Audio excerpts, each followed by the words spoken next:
Vous faites bien de choisir la RTNC, mesdames, messieurs, bonsoir. Tout de suite, les titres.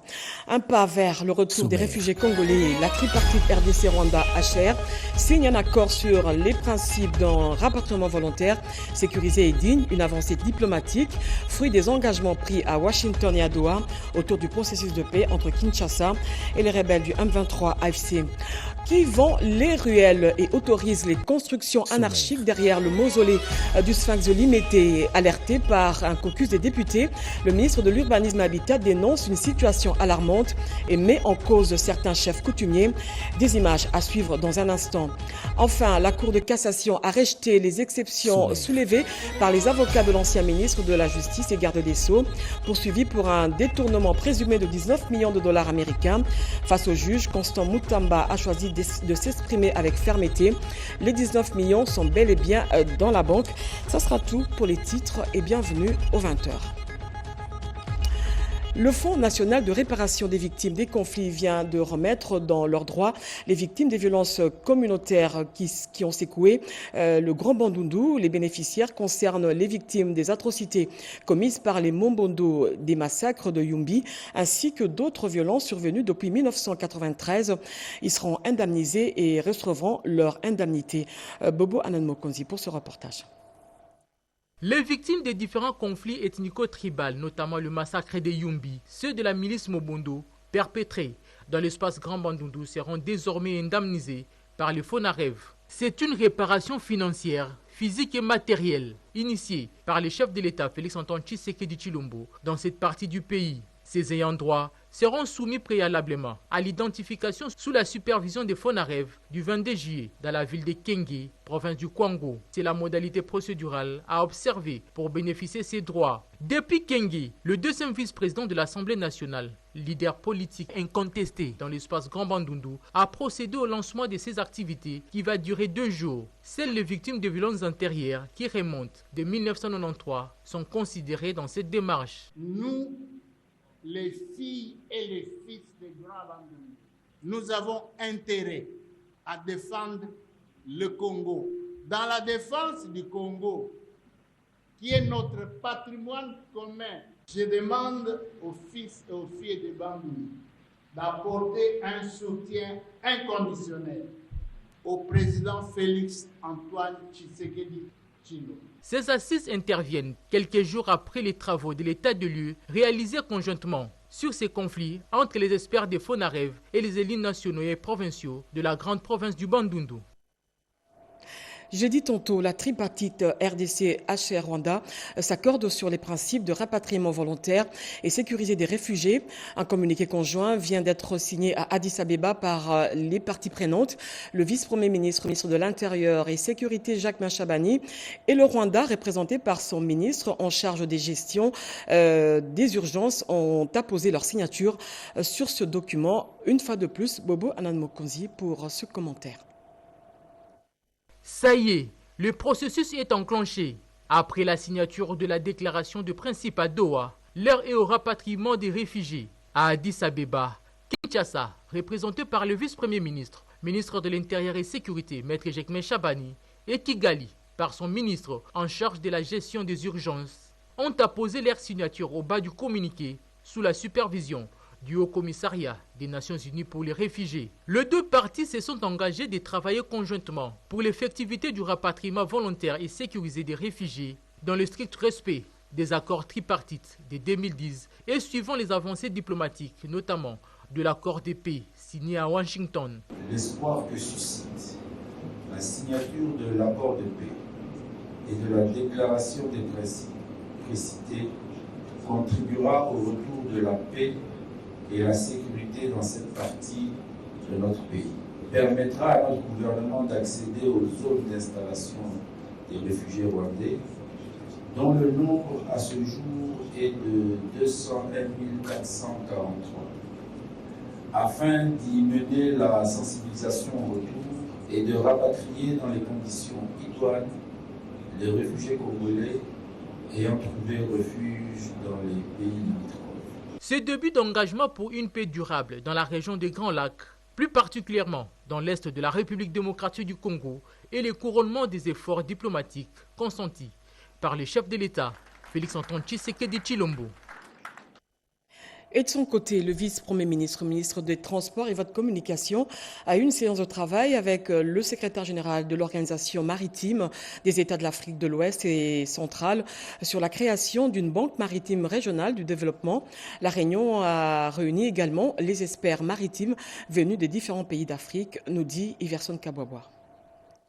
Au centre des échanges, l'annonce de la création d'une banque maritime régionale de développement destinée aux États membres de l'Organisation générale maritime des États de l'Afrique de l'Ouest et centrale, l'OMAOC.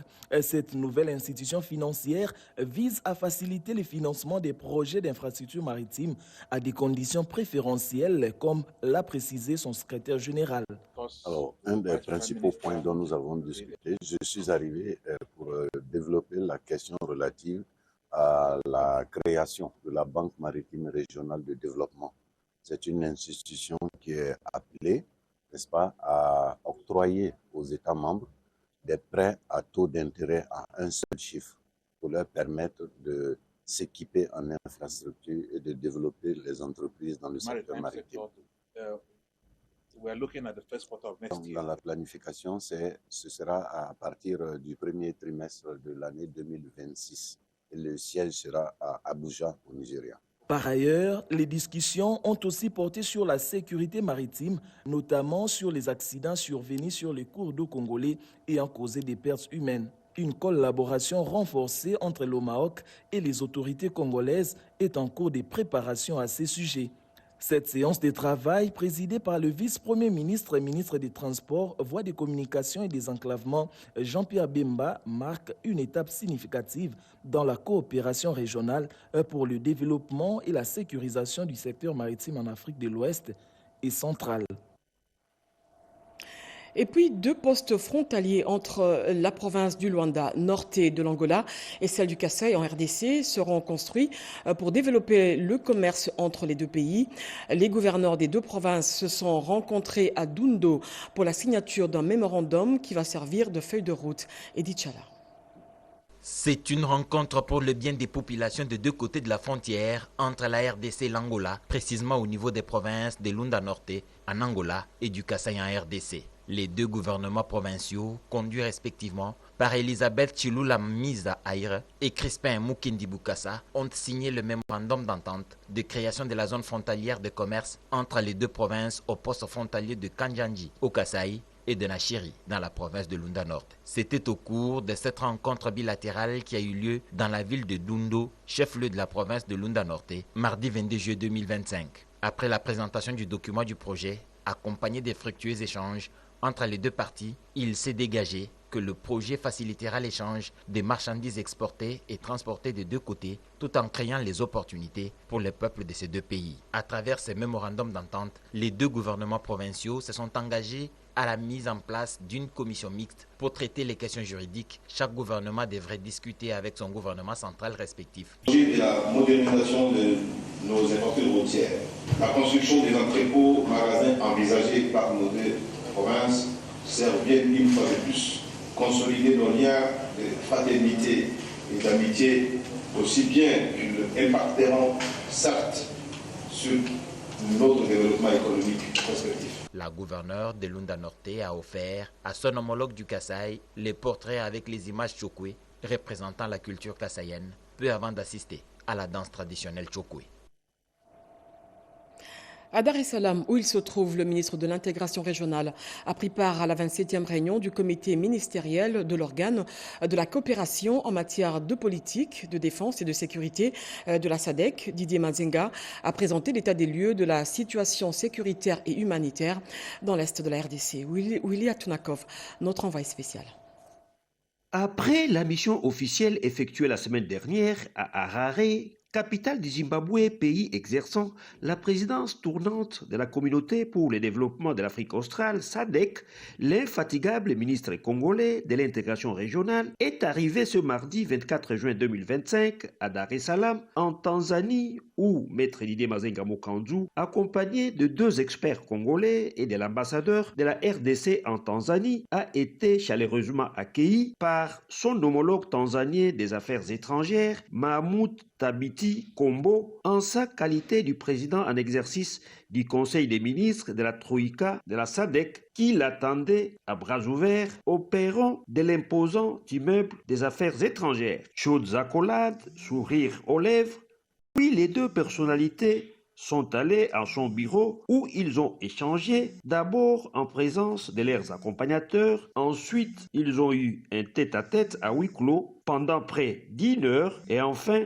ils se sont confiés à la presse. Au menu, la situation sécuritaire et humanitaire dramatique et préoccupante qui prévaut dans la partie est de la République démocratique du Congo, toujours en proie à l'agression rwandaise. Il était question d'échanger sur l'organisation de réunions avec la SADC et aussi EAC SADC sur le processus mis en place pour solliciter que la République démocratique du Congo, à chaque fois, il y a des concertations à ce qui concerne notre pays, que nous soyons invités, associés à participer dans le réunions. Et l'appui inconditionnel de la Tanzanie en République démocratique du Congo et des relations exceptionnelles que nous avions et historiques entre nos deux chefs d'État. Nous avions toujours été appuyés par la Tanzanie par rapport à la situation que nous subissons à l'est de la République démocratique du Congo. Aussitôt l'entrevue terminée, les cortèges de son hôte des marques, Maître Didier Mazenga Mukanzu, s'est ébranlé en direction du site d'hébergement de son séjour de travail. Au cœur du processus de pacification de la RDC, comprendre pour agir l'appropriation du narratif congolais par la jeunesse pour la reconstruction d'une paix durable, c'est le thème de la conférence débat organisée ici à Kinshasa. Dans un échange direct, le ministre de la Communication et Médias a répondu aux questions des étudiants s'agissant des acquis de la RDC dans les négociations à Doha. Le ministre de la Communication a affirmé que le Rwanda ne peut plus nier son implication à l'Est. On l'écoute au micro de Gaëtan Magalano. Il y avait la question sur qu'est-ce que la RDC a gagné, qu'est-ce que la RDC a perdu. Vous savez que nous, il y a un objectif principal que nous voulons gagner. Nous, c'est la paix, c'est la souveraineté sur nos ressources.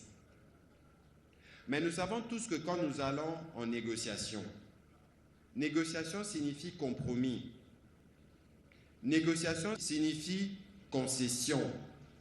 Négociation, ça signifie trouver le point d'équilibre pour toutes les parties. Alors, moi, je ne voudrais pas venir m'exprimer pour dire, voilà, nous avons gagné ça, ou nous avons perdu ça. Le regard ne s'est fait pas pour nous en ces termes-là, mais le regard s'est fait pour nous aujourd'hui en termes d'objectifs. On peut appeler ça gain si nous souhaitons. Le Rwanda ne peut plus nier qu'il n'est pas parti en conflit en RDC. Sinon, il n'aurait pas signé l'accord. Première chose. Deuxième chose, nous avons fait prévaloir ce que nous considérons comme ligne rouge, à savoir le respect de notre intégrité territoriale, la souveraineté de la RDC, y compris sur ces minerais. Aujourd'hui, plus question de brassage, plus question de mixage. Je vous ai dit, on a parlé d'intégration au cas par cas. Et donc, c'est clair que tous ces éléments peuvent être considérés comme des gains pour nous. La particularité, justement, de cet accord, c'est qu'il y a des garants. N'oubliez pas que tout à l'heure, j'ai dit que le Rwanda était sous sanction. Et que si cet accord ne produit pas les effets escomptés, c'est lui pour le Rwanda de respecter sa part et de contribuer au retour de la paix, les sanctions vont demeurer et leur économie en souffrira. N'oubliez pas ici que j'ai parlé de la raffinerie d'or qui, pour l'exercice 2025, a produit presque 1,4 milliard pour les budgets du Rwanda. Vulgarisation de l'accord de paix de Washington et la déclaration de principe de Doha, Clément Kankou propose un plan de sortie définitive de la crise pour une paix durable dans l'Est de la République démocratique du Congo. Yvette Makoutima et Tony Djouma. Cette conférence de presse a permis à l'honorable Clément Kankou Kasawa-Chiboaboa, président national du parti Mouvement pour les Renouveaux, de saluer la diplomatie agissante du président de la République Félix-Antoine Tshisekedi Tshilombo, qui a débouché sur la signature de l'accord de paix de Washington le 27 juin 2025 et la déclaration des principes de Doha au Qatar. C'est une victoire diplomatique majeure pour notre gouvernement, qui a pu, à travers une forte campagne diplomatique, faire inscrire la crise congolaise dans l'agenda du président des États-Unis d'Amérique, qui a consacré un grand moment de son agenda à la crise congolaise et qui suit près. Nous disons donc chapeau bas à notre gouvernement, au chef de l'État, président de la République, ministre des Affaires étrangères et tous ceux qui ont contribué à ce que la diplomatie congolaise soit réellement, cette fois-ci, une diplomatie forte et qui fait entendre la cause congolaise. À cette occasion, l'honorable Clément Kankou a proposé un plan pour le retour de la paix définitive en République démocratique du Congo. Nous pensons qu'il est temps d'organiser cette conférence pour la paix au Congo pour permettre aux fils et filles de ce pays de contribuer utilement au retour de la paix. Permettre à tous ces enfants, à toutes ces filles et fils qui peuvent apporter une solution de venir parler. Parce que la crise congolaise, nous la connaissons et nous sommes piégés depuis l'arrivée de l'AFDEL. Moment indiqué également pour l'honorable Kankou Kasawa-Chiboaboa d'inviter la population à la vigilance en dépit des avancées significatives sur la diplomatie. Voilà.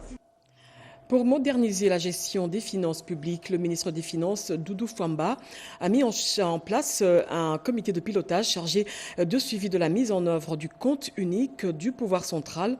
L'objectif est de traiter et valider les améliorations techniques contre la fraude. Sylvie Mwembo et Ibrahim Chako.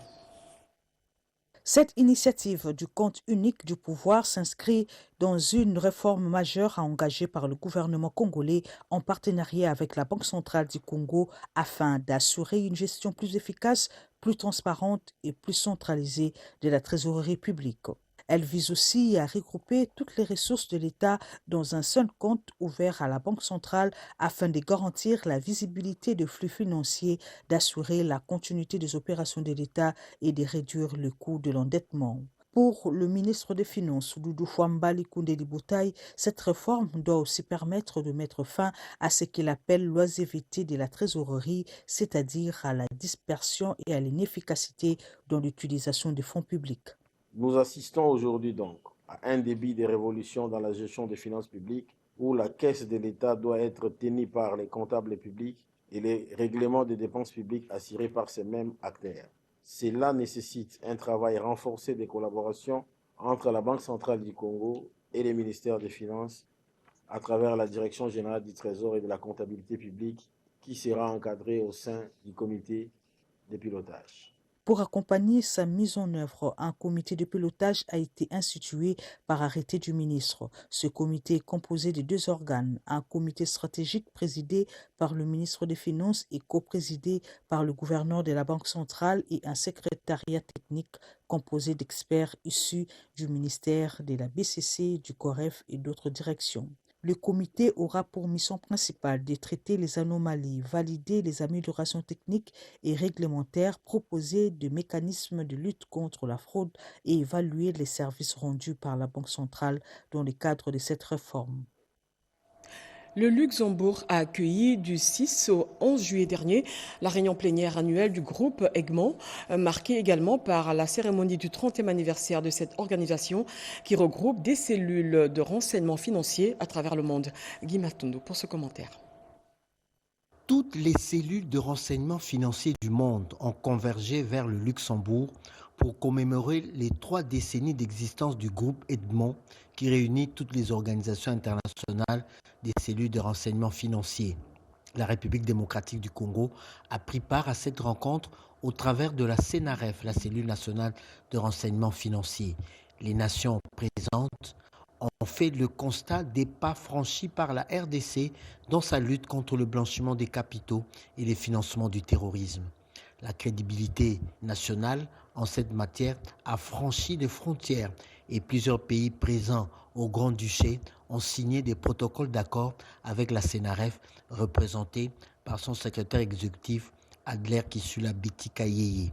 Ces accords visent la facilitation des échanges d'informations, l'entraide judiciaire ainsi que la coordination des politiques en matière de lutte contre le blanchiment de capitaux et les financements du terrorisme.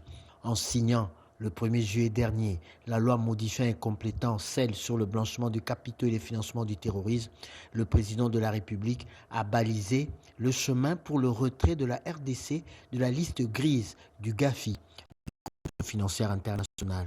Le pays va intégrer le groupe Edmond dès le début de l'année prochaine et est prêt à nouer des partenariats stratégiques, comme l'a rappelé le chef de l'État lui-même lors de son discours à la nation le 30 juin dernier.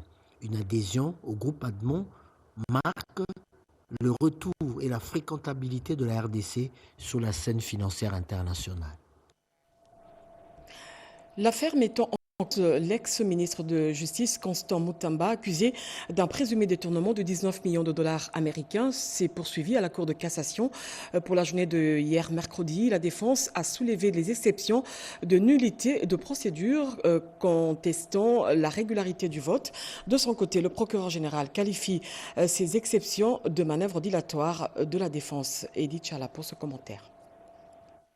Consacrée à l'introduction au fond, l'audience a commencé par les exceptions du prévenu Constant Mutamba, tendant à voir la Haute Cour déclarer l'irrecevabilité de l'action du ministère public. Cependant, la Cour a déclaré ces exceptions recevables mais non fondées. Ainsi, l'instruction au fond a pu finalement commencer. Il convient de rappeler que le prévenu est poursuivi pour détournement présumé des deniers publics destinés à l'indemnisation des victimes des activités illicites de l'Ouganda en RDC. Constant Mutamba a rejeté les accusations de détournement en affirmant que les fonds sont en banque. La Cour a décidé de suspendre l'instruction de ce jour à la demande du prévenu qui dit être malade. Le ministère public a quant à lui demandé à la Cour de faire comparaître lors de la prochaine audience les responsables de la FRIVAO en vue de mieux comprendre la manière dont sont gérés les fonds provenant de l'Ouganda. Débuté à 9h45, le procès a pris fin à 19h25. La prochaine audience est renvoyée au 30 juillet prochain.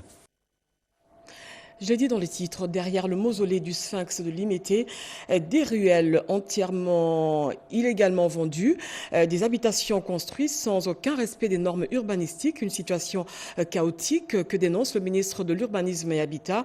Lors d'une descente sur le terrain, il pointe d'un doigt accusateur les responsabilités de certains chefs coutumiers accusés de brader l'espace public en toute illégalité. Nanoumba nous fait le point. Des constructions anarchiques sauvages dans les quartiers Mbabou et Ouaigné, référence derrière mausolée Papa Tshisekedi dans la commune de Lancélé. Le chef coutumier vend en désordre les terrains, aussitôt informé sur la situation.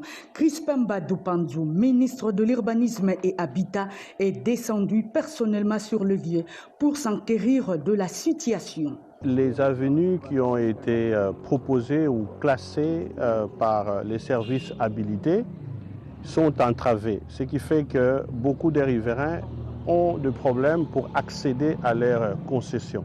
L'autorité de l'État doit impérativement s'imposer et ceux qui ont construit sur des avenues déjà tracées, leurs maisons malheureusement seront démolies. Avec les élites de Kinshasa, ils ont parcouru une longue distance pour se rendre compte de l'ampleur du désordre. Avec le passage du numéro 1 de l'urbanisme et habitat dans notre pays, quelque chose va se faire. Je suis content qu'il ait convoqué cette commission mixte, qu'une solution soit quand même trouvée pour ces quartiers que nous espérons être vivables un jour.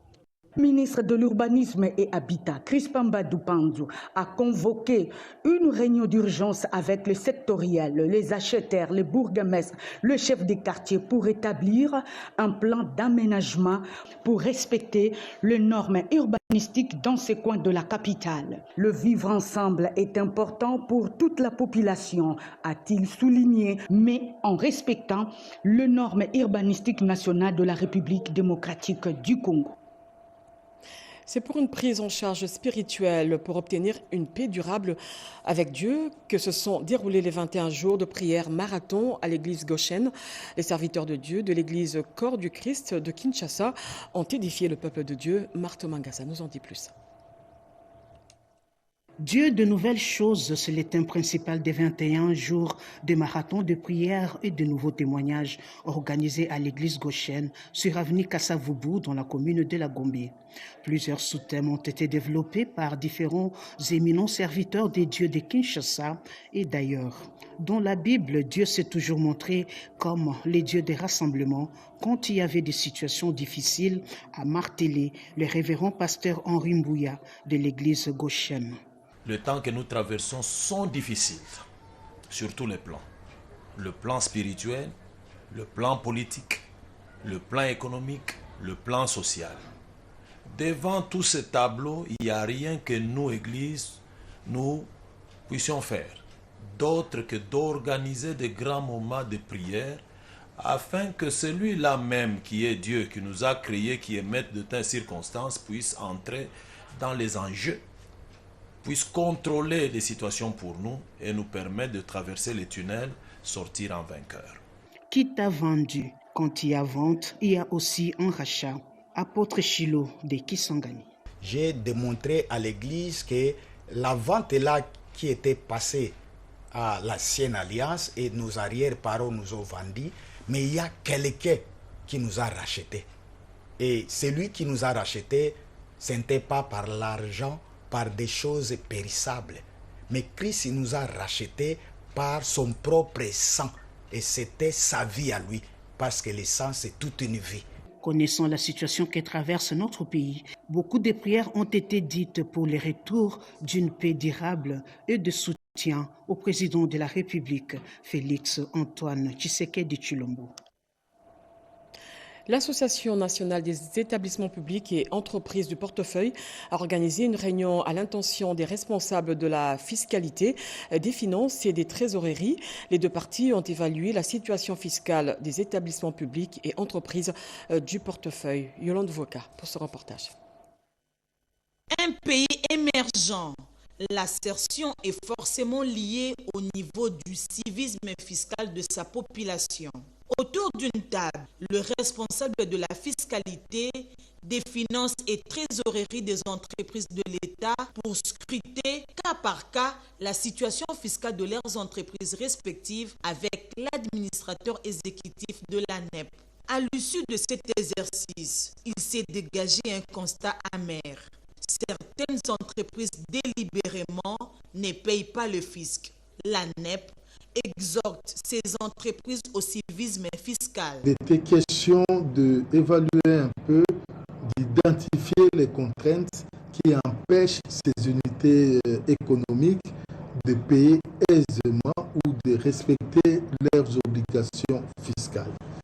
Et au cours de la réunion, il a été retenu notamment que le poids de la dette fiscale ainsi que les pénalités qui en résultent constitue un goulot d'étranglement pour ces entreprises. Les entreprises dans l'ensemble ont aussi salué les efforts entrepris par son Excellence Monsieur le Président de la République pour restaurer la paix dans l'ensemble du territoire national, gage du développement économique qui pourrait faire à ce que la production ou la productivité de ces entreprises s'améliore davantage et leur permettre d'avoir suffisamment de moyens, les moyens bloqués pour certains en ces moments dans les territoires occupés, et avoir ces moyens pour leur permettre de continuer dans leur civisme fiscal de payer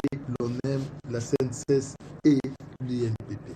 Avec une forte capacité contributive, les entreprises du portefeuille, en souscrivant à leurs obligations fiscales, contribuent à doter les pays de ressources nécessaires pour des politiques efficaces.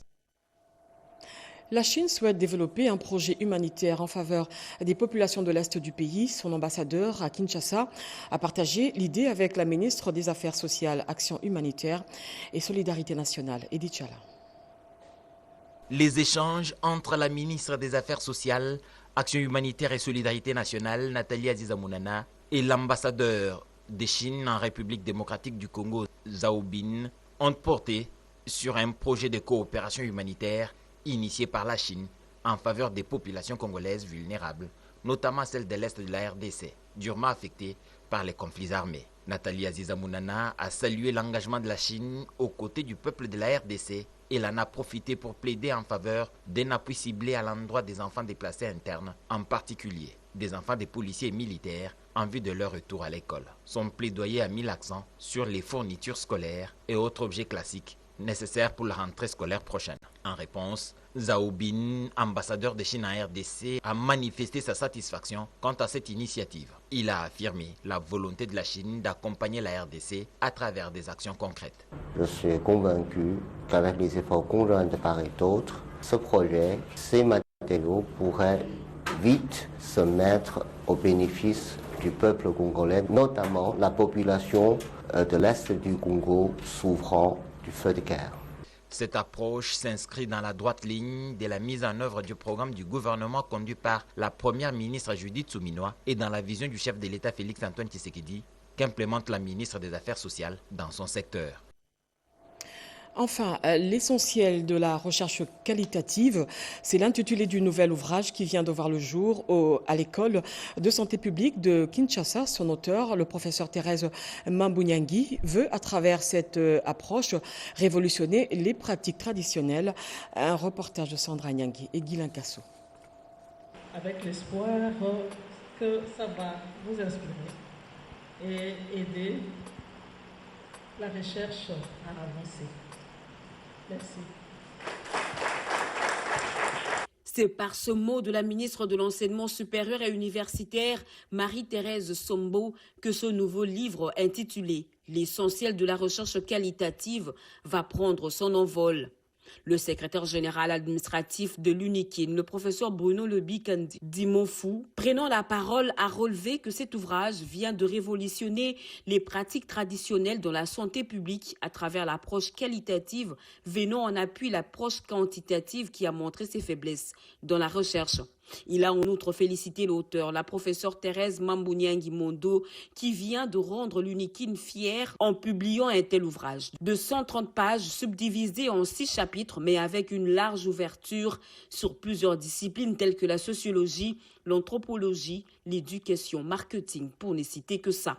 On pouvait lire dans la préface du professeur Jean-Marie Kaembe, recteur de l'UNIKIN, l'apport de cet ouvrage, l'essentiel de la recherche qualitative qui privilégie une compréhension en profondeur des phénomènes dans leur contexte naturel. Publié par l'édition L'Harmattan, ce livre confirme son auteur, le professeur Mambunyangi Mondo. Thérèse renseigne sur la méthodologie utilisée dans le questionnement pour atteindre les résultats. La recherche qualitative est donc une démarche de compréhension. Voilà, et puis c'est communiqué avant de boucler ce journal. Message de félicitations, honorable André Ouamesso, en ma qualité de gouverneur de la province du Congo central, au nom du gouvernement provincial, de l'ensemble des autorités locales, chefs coutumiers et populations, je vous adresse mes félicitations les plus chaleureuses et solennelles à la suite de votre nomination par son Excellence, Monsieur le Président de la République, chef de l'État, Félix-Antoine Tshisekedi Tshilombo, à la prestigieuse fonction de gouverneur de la Banque centrale du Congo. Cette haute désignation vient consacrer un parcours exemplaire, fait de rigueur intellectuelle, de loyauté institutionnelle et d'un engagement profond envers le redressement économique et monétaire de notre nation. En accédant à cette responsabilité stratégique, vous vous inscrivez dans l'héritage du patriarche Albert Ndele Mbamou, premier gouverneur de la Banque centrale et figure emblématique du Congo central. À ce titre, vous portez désormais l'honneur non seulement de toute la République, mais aussi celui d'une province province qui a toujours su offrir au pays des serviteurs compétents et dévoués. Le gouvernement provincial du Congo central forme le vœu que ce mandat soit marqué par le renforcement de la stabilité monétaire, l'amélioration de la gouvernance financière en collaboration étroite avec les institutions économiques nationales, à la révalorisation de la crédibilité de notre système bancaire, tant au plan interne qu'à l'international. Par ailleurs, votre nomination vient renforcer la loyauté de toute la province du Congo central au président de la République qui témoigne une fois de plus son attachement à notre province, qu'il appelle affectueusement sa deuxième province, ce dont nous lui remercions vivement et nous lui renouvelons nos hommages les plus déférents. La province du Congo central se tient à vos côtés, confiante en vos capacités, fière de votre élévation et mobilisée pour accompagner les efforts de redressement et de transformation voulus par le président de la République. Et, ce message est signé Grace Kwanga Maswangi Bilolo. Et puis cet autre communiqué, le professeur Modeste Bahati Lukwebo, deuxième vice-président du Sénat, alerte l'opinion tant nationale qu'internationale de l'usurpation criminelle et frauduleuse de l'identité de son fils par un certain individu qui se fait passer comme étant M. Christian Bahati Moussengo. Cet individu use de cette fausse qualité pour manipuler l'opinion en vue de se faire remettre des grosses sommes d'argent et obtenir d'autres avantages illicites. Il est allé jusqu'à se faire délivrer le passeport numéro OP 13 14 842 au nom de Bahati Christian en vue de justifier son escroquerie. Le professeur Modeste Bahati Lukwebo dénonce cette attitude malveillante de ce monsieur qui provoque une confusion volontaire permanente, frauduleuse et dolosive d'identité entre deux personnes différentes au risque de lui causer un préjudice à sa famille bien éduquée et de porter atteinte à son image de marque. Face à cette situation, le professeur Modeste Bahati Lukwebo décline toute responsabilité par rapport aux actes frauduleux posés par ce monsieur et appelle toute l'opinion à la vigilance tout en se réservant le droit de saisir les instances judiciaires pour obtenir réparation. C'est un communiqué signé professeur Modeste Bahati Lukwebo. Fin de ce journal. Merci de l'avoir suivi. Il a été rédigé par Gauthier Kiassi, supervisé par Jacques Kababa, sous la direction d'Oscar Mbalkaïch. Marthe Mangaza était à la coordination. Simon Kankolongo, Jonathan Mouba.